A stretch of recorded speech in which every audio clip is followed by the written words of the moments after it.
Bonjour et bienvenue dans l'émission Humanitaire de ce mois d'avril. Humanitaire, c'est un mouvement pédagogique pour apprendre à se relier à soi, à se relier aux autres, à se relier à la terre, à entreprendre autrement, à entreprendre avec l'intuition. Nous avons à cœur à partager des enseignements, des personnes en interview qui partagent leur savoir pour justement nous amener vers tout ça. Puisque ce monde, en fait, pour moi, il est un peu en chaos. Et en même temps, ça veut dire que s'il y a un chaos, ça veut dire qu'il y a une renaissance. Et cette renaissance, elle va se créer à partir de nous, sans dogme, sans pouvoir, et justement en cherchant tous ensemble comment apprendre à se relier à tout ça. Aujourd'hui, nous allons parler de la connaissance de soi, mais au travers de l'historique de Bruce Lee, du self-défense, de la philosophie. Et nous accueillons, vous le connaissez si vous nous suivez, Sébastien Espenant. Salut Sébastien. Salut Laurent.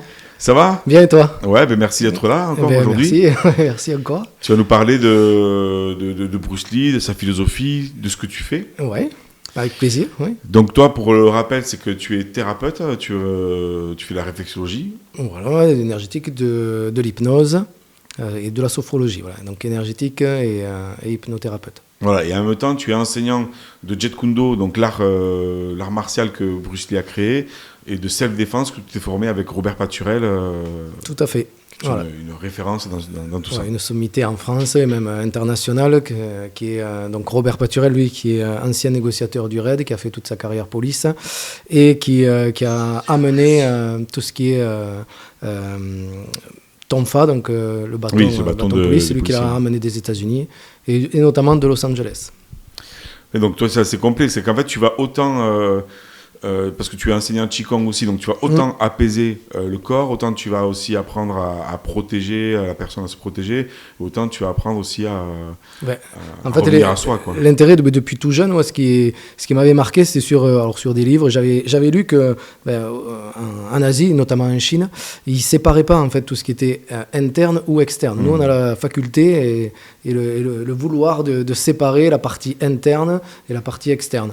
Donc, c'est-à-dire externe, c'est tout ce qui va être combat, boxe, etc. Ouais. Tout ce qui va s'occuper de tout ce qui peut être donc self-défense, etc. La partie externe et tout ce qui va être interne, donc énergétique, que ce soit donc la réflexologie, le Qigong, le Tai Chi, tout ça c'est une partie interne, c'est-à-dire ça fait circuler les énergies internes du corps, quoi.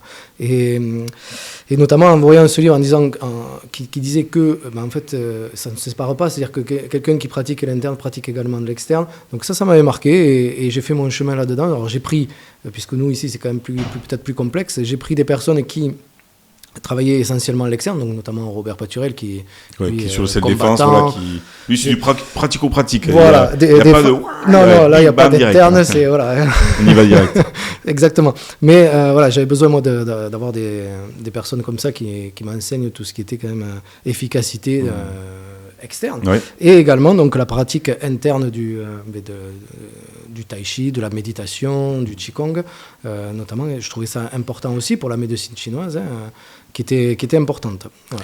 Et donc justement, tu t'es formé, alors on a quelques photos, en fait toi tu t'es formé, on va parler après parce que tu t'es formé auprès des élèves de Bruce Lee et on va parler d'événements que tu organises. Tu fais venir en fait Abe Santos. Voilà, donc Abe Santos c'est la lignée de Taki Kimura. Taki Kimura, donc c'est le meilleur ami, et c'était le meilleur ami et le premier élève et instructeur de Bruce Lee, et qui vivait donc à Seattle.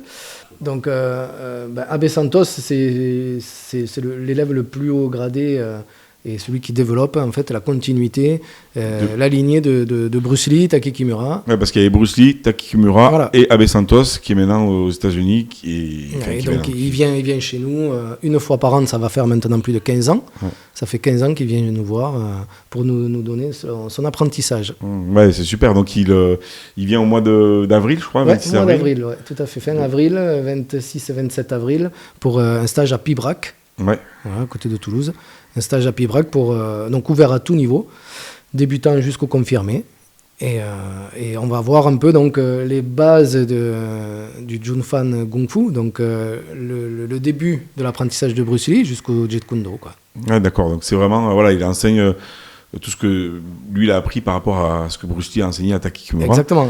L'avantage et la principauté de Taki Kimura, c'est qu'il a voulu redonner intégralement ce qu'il a reçu de Bruce Lee, sans mettre des choses supplémentaires. Plus, ouais. Voilà, mais ça, on va aller un petit peu plus dans le sujet tout à l'heure, si tu veux. Ouais.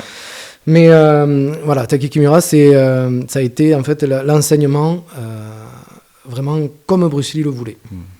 Ouais, et donc, Abe Santos, ça fait quelques années que tu le connais, que tu le fais venir, comme tu dis. Plus de 15 ans, ouais. Et toi, est-ce qu'il y a des évolutions en fait par rapport à la transmission, ou est-ce que justement, est-ce que ça continue à évoluer? Alors justement, si tu as l'image où il y a la photo, voilà, celle-ci, si tu vois bien, donc au milieu il y a Seattle. Donc c'est vraiment alors c'est le début et la fin aussi. C'est ce que beaucoup de personnes ne comprennent pas ou ne le savent pas, tout simplement. C'est que Bruce Lee, lui, ça a été le meilleur ami de Taki Kimura, donc juste à côté de lui. Et c'est en fait, ils ont tellement échangé. Alors quand ils étaient à Seattle et quand Bruce Lee est parti à Los Angeles, etc., il faisait beaucoup d'écrits. Il écrivait ça tu le mets pas, ça tu l'enlèves du cours, ça tu l'ajoutes, etc. Donc c'est-à-dire qu'il a le début, puisque c'est à Seattle qu'il a commencé à enseigner, Bruce Lee, jusqu'au dernier moment, puisque 2 jours avant, il écrivait une lettre en disant ça tu le changes, ça tu le mets, etc. Ouais, Bruce Lee disait à chaque fois à Taki Kimura, en fait, tout ce qu'il fallait rajouter dans son enseignement, ce qu'il enlève. Ça, on va le garder pour le film, ça, on va le garder pour la discipline. Donc, le début, ça a été à Seattle. En dessous, donc, je suis avec lui à la première institut de Bruce Lee. Hein. Oui, en fait, on voit au-dessus les élèves avec Bruce Lee et on voit en dessous des élèves de Bruce Lee et toi. Voilà. Exactement. Donc, Seattle, la première école. Ouais. Ensuite, il est parti à Auckland avec, donc en photo, c'est James, à côté de Bruce Lee, c'est James Lee. Oui. Donc, c'était un grand pratiquant de Kung Fu qui était très connu et réputé à ce moment-là. Oui. Bruce Lee a voulu le rencontrer pour prendre une avancée sur la discipline, quoi, sur le Jeet Kune Do qui décidait, lui, déjà de mettre en place. Le Jeet Kune Do est né à Auckland, en fait. D'accord, ok. Ouais. Le mot lui-même est arrivé à Los Angeles avec Danny Inosanto, mais le changement de discipline de Bruce Lee, en fait, a été installé et intégré à Auckland. Donc Auckland, moi je suis dessous avec le fils de James Lee, puisque James Lee est décédé 1 an avant Bruce Lee, et donc avec Greg Lonely, qui est le fils, et qui a vécu avec Bruce Lee quelque temps, puisque Bruce Lee est allé vivre avec Linda, avec sa femme, il est allé vivre à Auckland quelque temps pour justement se performer avec James Lee. Ok. Et ensuite, comme tout le monde le sait, avec Danny Inosanto en haut. Et bon, moi, je l'ai rencontré la première fois en 2007 à Danny Inosanto à Los Angeles. Et on a travaillé, j'ai travaillé un peu avec lui par le biais d'instructeurs qu'il avait déjà. Et là, la suite, là, pour moi, à Los Angeles, c'est avec Ron Baliki, donc c'est son gendre. D'accord, voilà, donc c'est assez complet. Donc toi, tu te formes depuis des années avec toutes ces personnes-là, mais aussi en France. Et tu enseignes aussi, que ce soit dans les formations que tu donnes aussi dans le management ou autre, en fait. Oui, il y a la philosophie de Bruce Lee et tout ce qui est qui est lié, parce que c'est pas juste une discipline martiale, c'est une philosophie de vie. Ouais. Exactement. Donc voilà, donc les 3 écoles, moi, mon intérêt, voilà, donc là c'était la dernière pour les 50 ans après Bruce Lee, donc l'année en 2023, ça faisait 50 ans que Bruce Lee était parti. Et donc Linda, donc sa femme à côté, dit toujours, depuis le début, depuis le 20 juillet 1973, le départ de Bruce Lee, c'est la naissance pour elle, c'est la naissance de la légende, en fait. Voilà. Donc on célèbre tous les ans, le 20 juillet à Seattle, la naissance de la légende. C'est incroyable, cet homme-là, 50 ans après, 50 ans après, on en parle encore, il inspire encore, parce qu'il presque son art, on le découvre encore presque. Tu vois, même toi, en fait, tu nous partages des choses. Moi, j'ai découvert sa philosophie de vie, et en fait, c'était un mec, déjà, il est parti, mais il avait 20 ans, 30 ans d'avance. Ah ouais, c'est incroyable. Et donc, voilà, donc avec elle, on a parlé pas mal là, sur l'évolution, sur ce qui est bon, voilà, bien sûr, ce qui est bon et moins bon par rapport à l'image de Bruce Lee, ce qu'il voulait vraiment, quoi. Voilà. D'accord, et donc là, dans ce que tu veux nous partager, voilà, c'est donc je remets, hop. Ça, voilà, alors ça c'est vraiment ce que je partage moi, c'est-à-dire que j'appelle ça la totalité du cercle. Ouais. La naissance du Jeet Kune Do et du Junfan Kung Fu, plutôt, en 54 jusqu'en 59. Donc ça, c'est Bruce Lee qui a étudié le Wing Chun avec Ip Man, le grand maître Ip Man qui a été connu. Ensuite, il est parti donc, à Seattle en 59 jusqu'en 64. Et le Junfan Kung Fu, a été créé là, à ce moment-là par Bruce Lee. Donc Jun Fan, c'est le prénom de Bruce Lee en chinois. Hein. Et le Kung Fu, donc là il a été écrit Kung Fu parce qu'il y a plusieurs façons de le marquer. Et donc moi ce qui m'intéresse c'est d'enseigner justement les fondamentaux du Jun Fan, Kung Fu, qui est une posture différente. La naissance du dragon, comme c'est marqué, est à Auckland de 64 à 66, où il a amené de nouveaux déplacements. Il a amené donc d'autres disciplines, c'est là où les autres disciplines sont rentrées dans son apprentissage. Et également, donc là, Los Angeles de 67 à 70, 73, jusqu'au moment où il est parti. Et avec Dan Inosanto, où il y a, comme c'est noté, le développement personnel de Bruce Lee. Là, Bruce Lee n'entraînait pas beaucoup, là. Là, c'était vraiment lui qui voulait performer dans sa discipline. Ah, il s'entraînait lui. Voilà. Il prenait un peu les personnes autour pour faire un peu les échanges, les sparring. Voilà. Et donc là, il est né le Jeet Kune Do concept. Donc c'est tout ce qui va amener le Kali et toute la discipline autour, quoi. Ok, et donc toi, aujourd'hui, tu es venu nous parler de ça, en fait, et moi, en fait, du stage que tu organises, je le remets. Ouais. Donc, à la fin du mois d'avril, nous avons donc, encore une fois, Abe Santos qui va venir et nous enseigner directement ce qui était fait à Seattle, mais du début jusqu'à la fin. Donc, la première base, alors, je ne vais pas vous le faire, mais la première posture de base qu'on utilise en Jun Fan Kung Fu, juste à la posture actuelle du Jeet Kune Do concept, quoi. Ouais. Toi, en fait, tu as vu que ça t'a apporté quelque chose dans ta vie, en fait, tout ce que tu as pu apprendre. Enfin, tu as vu une différence peut-être entre le moment où tu as commencé et maintenant. Bien sûr, puisqu'après, c'est en perpétuelle évolution. Oui. Donc, comme il disait, c'est prends ce qui t'est utile et rejette le reste. Mais tous les jours, on prend des choses et il y en a qui sont bonnes pour nous et d'autres moins bonnes. Donc, on le laisse de côté. On construit sur ce qui est bon pour nous, quoi. Ouais, du coup, on sort, en fait, du côté dogmatisme des choses, en fait, du coup, on enseigne, on prend, et puis là, ça m'intéresse, et on est chacun libre et responsable de prendre ce qui nous intéresse dans chaque enseignant. C'est ça, voilà. Et après, l'avantage, c'est qu'à la fin, il faut quand même qu'il y ait du sparring, il faut qu'il y ait un test, voir si justement, c'est facile de vouloir dire, je prends, je laisse, ça me plaît pas. C'est pas juste ce qui va plaire, c'est aussi, il y a des choses qui ne rentrent pas dans le Jeet Kune Do. Il y a des disciplines qui ne rentrent pas, Bruce Lee, à ce moment-là, quand il sentait qu'il y avait des disciplines qui n'étaient pas forcément efficaces, ne les intégrait pas dans son Jeet Kune Do. Donc, ce n'est pas du je prends ceci, je prends cela, je fais ma petite tambouille. Ça, c'est du MMA actuellement, c'est ce qu'on appelle le mix martial art, le mélange d'arts martiaux. Le Jeet Kune Do n'est pas du MMA. C'est pas tout à fait la même chose, quoi. Ah oui, bien sûr. Ouais. C'est la philosophie, c'est un truc bien précis, quoi. Voilà, il y a des fondamentaux, il y a des bases, et de là, on va chercher greffer ou supprimer certaines choses.